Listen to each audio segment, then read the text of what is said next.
बात होगी वक्फ के कानून को लेकर संसद में चल रहे मुखामुखम की। इस बिल की दलीलों को लेकर राजदीप सरदेसाई का क्या सोचना है? क्या आप सरकार के तर्कों से सहमत हैं या असहमत हैं? आपके दर्शकों को जानना चाहिए कि कई मौलाना और कई इस्लामी जो लीडर्स हैं, जब उनको ये पता चला, क्योंकि ये जो मामला है पिछले एक हफ्ते से केवल लीक हुआ था, कोई पेपर भी नहीं था जब तक किरण रिजिजू पार्लियामेंट में आए।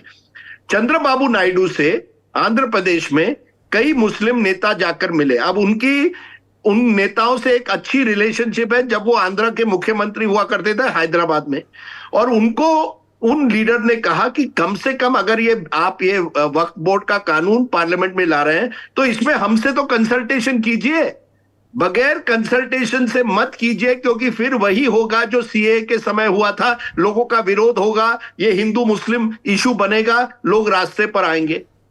और जो मेरी जानकारी है, चंद्रबाबू नायडू ने कुछ बड़े बीजेपी नेताओं से बात की। अब किससे बात की मैं नहीं जानता, लेकिन जरूर उनकी बातचीत हुई और उन्होंने कहा देखिए हम आपके साथ हैं, हम इस सरकार का समर्थन करते हैं, लेकिन प्लीज जब आप इस तरह के विवादास्पद बिल ले आएंगे तो सबको साथ लेने की कोशिश करिए, विपक्ष को भी साथ लेने की कोशिश करिए। हम किसी का विरोध नहीं कर रहे, लेकिन हम चाहते हैं कि कंसल्टेशन हो। अब ये जैसे ही सरकार को पता चला, सरकार को फिर पता चला कि हम तो इस बिल को लोकसभा में भी इस समय पारित नहीं कर सकते, हम इसे पुश थ्रू नहीं कर सकते जिस तरह से हमने किसान कानून किए या आर्टिकल 370 किया था या सीए किया था। माहौल बदल गया है। नीतीश कुमार हाँ बिल्कुल तैयार थे सरकार का समर्थन करने। आपने लल्लन सिंह का भाषण भी सुना होगा पार्लियामेंट में, जहां उन्होंने समर्थन किया।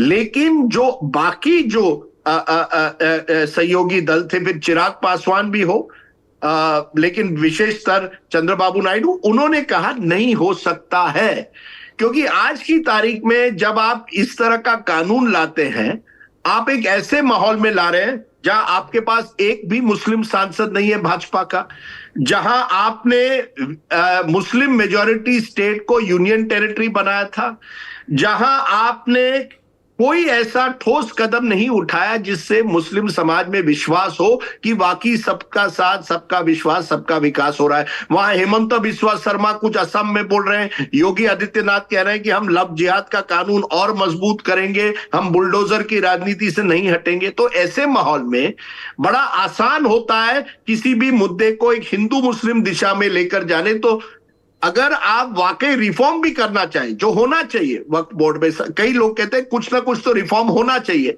और आपके कानून जो विशेषज्ञ है उसके बारे में ज्यादा बात करेंगे, लेकिन राजनीति ऐसी हुई कि बीजेपी को एक कदम पीछे हटना पड़ा लोकसभा में और कहना पड़ा हाँ चलिए हम एक ज्वाइंट कमेटी को इसको भेजेंगे। ओरिजिनल प्लान था कि बीजेपी को लगा कि हम एक ऐसा मुद्दा ला सकते हैं जिससे नैरेटिव बदले। जून से बीजेपी लगातार कोशिश कर रहे हैं, और हिमांशु भाई इससे सहमत होंगे कि नैरेटिव जो है वो हमारी तरफ कैसे आ जाए। नैरेटिव बार बार विपक्ष पकड़ रहा है, नीट को लेके, अग्निवीर को लेके विपक्ष नैरेटिव पकड़ रहा है, अब हमें नैरेटिव हमारी तरफ खींचना है। तो ये जो वक्फ बोर्ड की जो प्रक्रिया रही है वो इस दिशा से हुई कि हम नैरेटिव किस तरह से हमारी तरफ कर सके।